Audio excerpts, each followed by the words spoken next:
Welcome back to Bookkast, Bestsellers in Minutes. Today we're really diving into a thriller, Paranoia, by James Patterson. And I've been looking over these excerpts you sent, and wow, there's a lot going on. Explosions, mysterious deaths, and a detective who, well, let's just say he's got a lot on his plate. Yeah, it's a real page-turner. You're right. There's a lot to unpack. So let's start with the beginning. Whoa. Literally, an explosion. We're in Hollywood Beach, Florida, and boom, a house just explodes. And you know what makes this scene so intense? It's actually witnessed by the homeowner's sister, Rachel. She's just walking by with her grandkids. Can you imagine? Just out for a stroll and suddenly kaboom. Oh, that's got to be terrifying. And to make things even more suspicious, one of the guys inside, Gary Halverson, he sends a goodbye email right before it happens. Oh, yeah. And he even says in the email that he's no worse off. It's almost like he knew it was coming. So was it suicide? Or was there something more going on? Definitely a good hook to get you right into the story. And then as we read more about the explosion, it becomes pretty clear that it wasn't an accident. Not at all. I mean, whoever did this was super careful. They even got rid of the keyboard to hide any fingerprints. Made it look like it was blown away in the blast. Oh, okay. So someone was trying to cover their tracks. So that points to something more deliberate. Right? Definitely. And that kind of careful planning, it's a big part of the whole case. So this explosion, it's not the only suspicious death that Detective Michael Bennett has to deal with. We then go to a funeral. Always a happy place in a thriller, right? And it's for this retired NYPD detective, Lusanvos. And at the funeral, Bennett runs into Celeste Cantor, a former colleague who's now trying to get into politics. And she mentions that there have been a bunch of suspicious deaths lately, all retired cops connected to a past drug case. Okay, so now we've got a pattern emerging. That's got to be enough to get Bennett interested. For sure.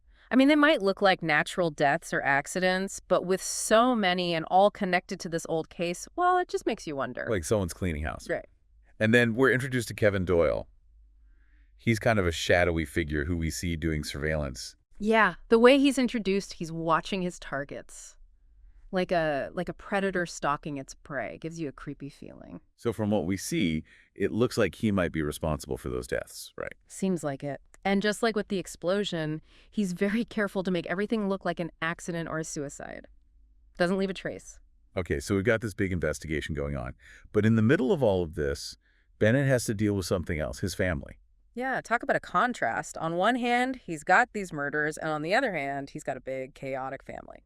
I mean, a big family. Yeah. 10 kids, and his stepmother, Mary Catherine, is pregnant. Yeah, so he's got a lot to juggle. The case, his family, it's all happening at once. And as if things weren't stressful enough, Mary Catherine has this health scare.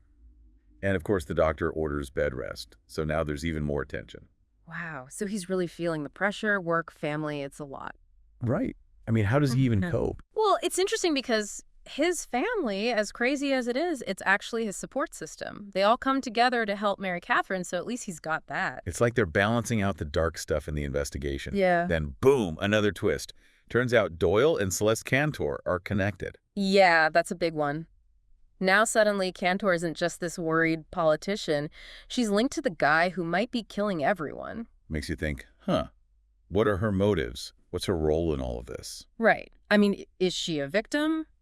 Or is she in on it? We don't know yet. It's like Patterson is playing with us, keeping us guessing.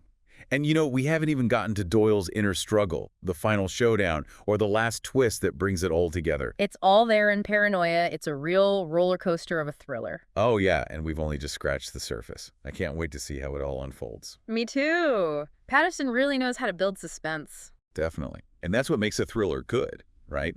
That need to keep reading and figure out what's going to happen. And that's Paranoia in a nutshell. Bestsellers in minutes.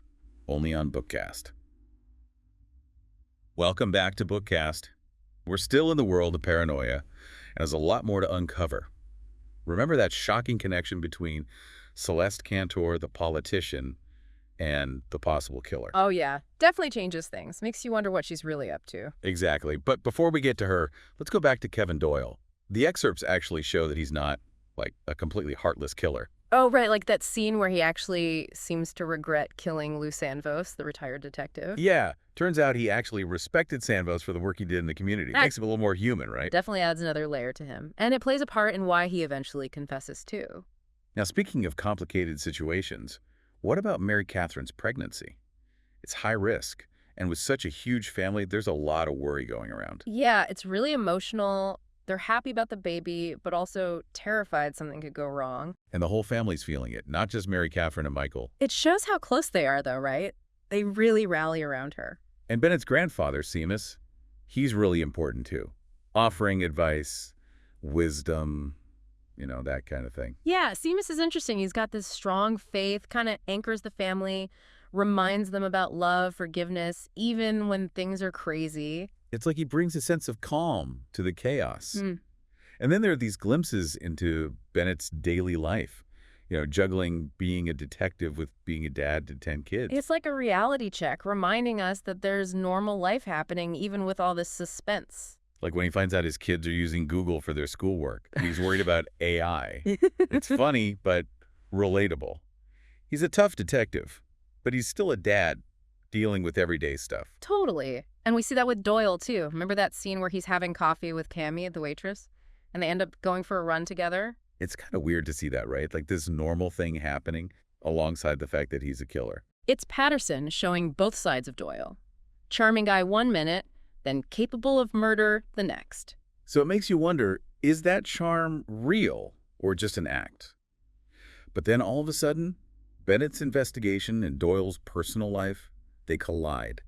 Big time. Things really heat up there. The tension is through the roof as Bennett, Trilling, and Hernandez close in on Doyle. You can practically feel the adrenaline in those excerpts, the car chases, the near misses. And it's not just physical, right? It's a mental game, too. Bennett and Doyle trying to outsmart each other. A real cat and mouse game. And then, boom, it all culminates in Doyle crashing his SUV trying to get away. Complete chaos, right? Shows just how desperate he is to escape. And we also see him vulnerable for the first time, injured, and facing the consequences. So different from the control guy we saw before. And this is where things start to unravel about Celeste Cantor, too. Yeah, it starts to look like she's not the good guy she pretends to be. Bennett finds clues that point to her being involved in the whole thing. And get this. Turns out they're cousins. Betrayal and family drama all rolled into one. Classic twist, right? The seemingly upstanding politician is the real villain, willing to do anything to get what she wants. It's crazy. And while all of this is going on, Bennett is still trying to balance the investigation with his family. Mary Catherine's pregnancy is still a big concern. It's something a lot of people can relate to, right? Trying to balance work and family. And for Bennett, it's even harder with his job. Absolutely. Then Mary Catherine has another health scare. They rush to the hospital. It's like, even with everything else happening, life throws another curveball. It reminds us that family comes first no matter what. And even with all the drama, there are these heartwarming moments, too. Remember when Mary Catherine's on bed rest and the kids are all around her, playing games, telling stories? It's beautiful, shows the power of love and support, even in tough times. And it's not all serious. Patterson throws in some humor, too. Like when Bennett finds out his son Ricky wants to be on a cooking show. It lightens things up a bit, reminds us that life can be funny, even with all the crime and suspense. Okay, so lots of twists, family drama, a bit of humor. What does it all mean? What are the key takeaways here? For me, it's that things aren't always what they seem. People who look like allies might be manipulating everything behind the scenes. And even in dark times, there's hope, especially when you've got family. I agree. And it also shows that people are complicated. Like Doyle, going from ruthless killer to confessing his crimes, it's not always black and white. Yeah, there are always shades of gray. Understanding that can help you see the truth. Here's a question for you and our listeners. Knowing what we know now about Celeste Cantor, were her actions justified? Was it for the greater good or just pure ambition? It's a tough question. It shows that the line between right and wrong can be blurry, and even good intentions can lead to bad outcomes. Welcome back to Bookkast. All right, so we're wrapping up Paranoia, and there's one more twist I got to talk about. Remember all those retired cops Doyle was targeting? Well, turns out one of them wasn't a cop at all. He was an undercover DEA agent. Wow. Yeah, that really changes things. It's Yeah. like Patterson is saying, hey, you think you know what's going on? Think again. Exactly. Yeah. And it kind of plays into the whole paranoia theme, right? Like how easy it is to be misled when you don't have all the facts. But before we get too philosophical, I want to mention Walter Jackson. He's Bennett's partner, the tech guy. He really helps crack the case. Oh, yeah. Walter's great. He doesn't seem like much at first, but he's the one who finds all the crucial information, like a human Google. Totally. He's the brains, while Bennett's out there chasing leads. And speaking of partners, I love the dynamic between Bennett and Trilling. They're a real team, Always got each other's backs. Yeah, their partnership is a good example of how you can bond under pressure. At first, Trilling is the rookie, learning from Bennett. But then as things get more intense, he really steps up. Yeah, like when he uses his military skills to track down Doyle, shows he's more than just a sidekick. Absolutely. And that kind of character development keeps things interesting. It's not just about the plot, it's about watching these people grow. And of course, we can't forget about Mary Catherine. The ups and downs of her pregnancy, it's a whole other layer of emotion in the story. Definitely. It's like a reminder that even in the middle of all this crazy stuff, life goes on. Love, family, those things are important. It gives the story more heart, Yeah. especially when you've got all this betrayal and uncertainty going on. For sure. It's a reminder that there's good in the world, even when things are tough. Okay, so back to the conspiracy. Hmm. It becomes pretty clear that those retired cops were just pawns in a bigger game. And the one pulling the strings, Celeste Cantor. The politician who is acting so concerned, she's the mastermind. I know, right? It's a classic twist, but it works because we kind of saw it coming. Her ambition, her willingness to do whatever it takes, it was all there from the beginning. Exactly. And the fact that she used her own cousin, Doyle, it just makes it more twisted. Shows how far she's willing to go. It's pretty chilling. So Bennett has a tough choice. Yeah. Does he expose the truth? Even if it means ruining a powerful politician's career. Maybe even his own. It's a classic dilemma, right? Do the right thing or protect yourself. It shows a lot about Bennett's character, that he chooses to do what's right, no matter what. It's a good reminder that integrity is important, even when things get difficult. Okay, so the ending, I won't spoil it, but let's just say it ties everything up nicely. And it gives you a sense of hope. Like, even when things seem dark, the truth will come out in the end. That's what makes Paranoia more than just a thriller. It's about truth, family, and doing the right thing. Definitely. And that's Paranoia Bestsellers in minutes, only on Bookkast. We just scratched the surface of this one. Yeah. If you like thrillers that keep you guessing, definitely check it out.